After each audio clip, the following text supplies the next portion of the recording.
Bonjour, aujourd'hui je vais vous parler de la gemme Lograge. Lograge, qu'est-ce que c'est? C'est une gemme qui va nous aider à rendre nos logs lisibles. Donc ici j'ai une application qui tourne, une application assez simple, et on a tout un tas de logs. C'est hyper bien, mais parfois c'est pas toujours facile d'y accéder, de trouver ce qu'on cherche, et surtout si on utilise un système externe, typiquement Datadog, eh bien parfois on aimerait avoir nos logs un petit peu mieux structurés. Eh bien la solution pour ça, ça va être Lograge, qui est du coup une gemme qui structure les logs de Rails. Comment on va l'utiliser? Pour commencer, tout simplement, on va ajouter Lograge à notre gemfile. Je l'ajoute. On va faire un bundle. La gemme est ajoutée. Et ensuite, il nous propose de créer un initializer Lograge. Donc on va aller dans les initializers, on ajoute Lograge et d'y ajouter ce code. Très bien. Comme ça, un initializer, je vais devoir éteindre mon serveur et le redémarrer. Alors, qu'est-ce qui va se passer si je me balade sur l'application? Tac, tac. Pour l'instant, ça a changé un petit peu. On le voit ici, mais c'est pas hyper flagrant. Première chose que moi j'aimerais faire, c'est formater ça en format JSON, parce que c'est typiquement le genre de format qu'on peut facilement envoyer à Datadog.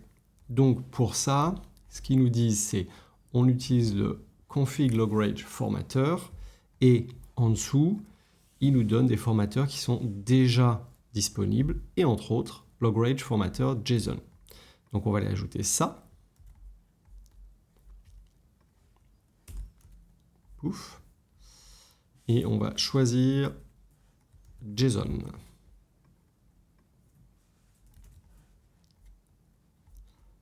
Très bien.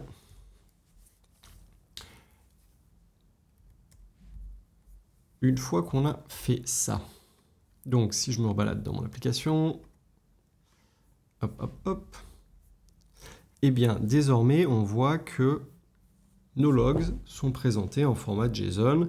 Donc c'est un hash avec des clés, hop, les clés ici, et puis bien évidemment les valeurs qui vont derrière.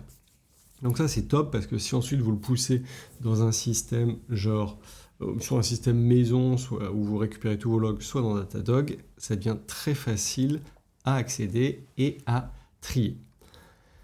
Donc, si on regarde un petit peu plus dans la documentation, ce qu'il nous propose, c'est aussi de définir un base controller dans le cas où on utilise de multiples contrôleurs pour notre application. Nous, par exemple, on utilise Devise, donc qui n'hérite pas de Application Controller, donc on va aller ajouter ça, juste parce que moi je veux seulement travailler sur mes contrôleurs, ou plutôt ceux qui ne sont pas Devise. Donc, on va enlever ça, on va setuper ça de cette manière, et tant qu'à faire,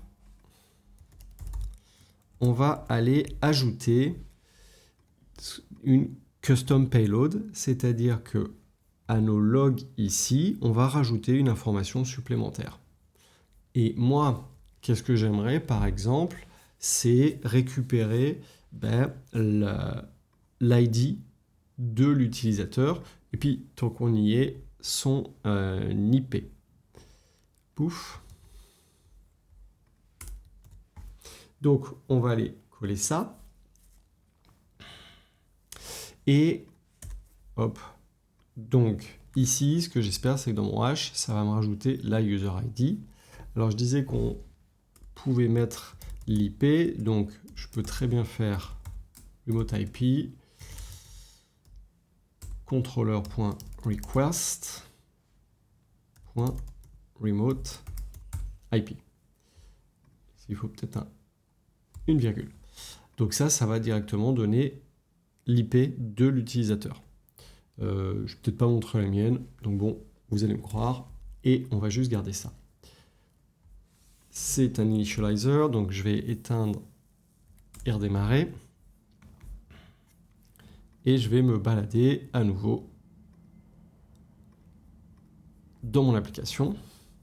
Et ici, on voit que ça a bien ajouté l'ID de l'utilisateur à tous mes logs.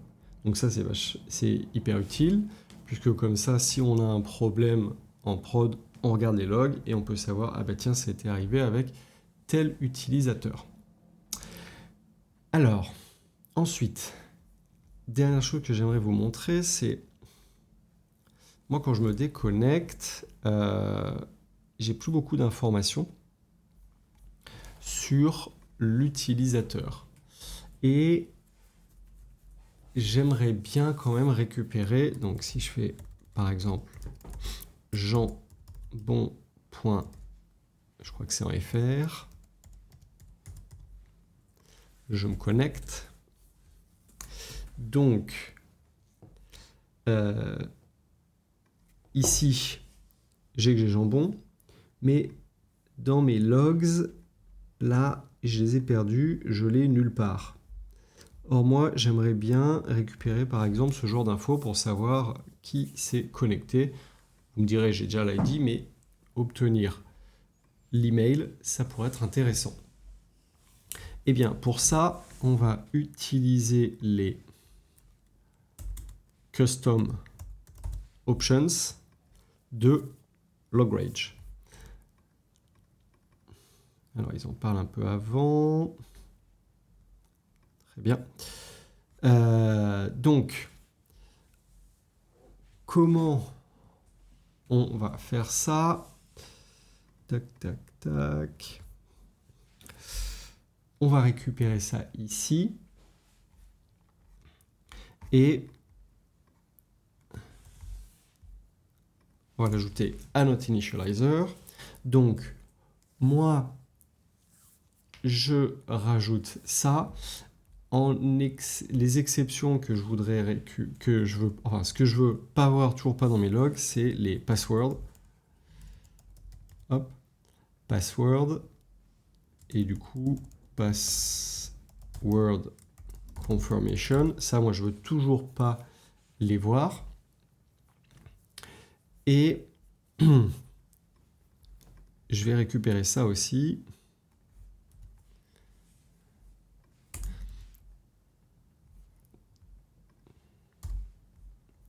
Très bien. Donc là, je récupère les exceptions ici.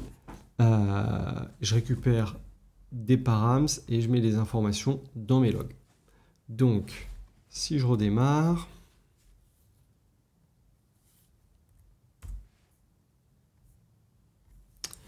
je vais me déconnecter.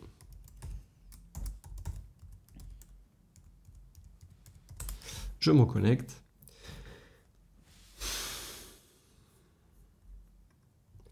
Et cette fois, ici. Donc on voit bien dans... Je vais grossir, ce sera un peu mieux. On voit bien que cette fois, j'ai bien récupéré l'email jambon.fr. J'affiche quand même dans mes logs passwords, sauf qu'il est filtré, donc je le garde en filtré. Ça me va très bien. Et on voit d'ailleurs les autres qui sont filtrés aussi. Donc cette fois, ce que j'aime bien, c'est que j'ai récupéré vraiment toutes les informations et tous les champs, ou en tout cas tous les attributs qu'on ne devrait pas voir, typiquement les passwords, restent filtrés. Donc, ils ne seront pas visibles lorsque je remonte mes logs. Donc désormais, avec tout ça, on a des logs qui sont plutôt sympas, on va dire, propres, qui nous donne tout un tas d'informations qui sont en format JSON et que je peux donc remonter dans un système fait maison ou dans un système tiers, genre Datadog. J'espère que vous avez appris quelque chose. Continuez à me suivre sur Cocoricodo et à bientôt pour de nouvelles vidéos.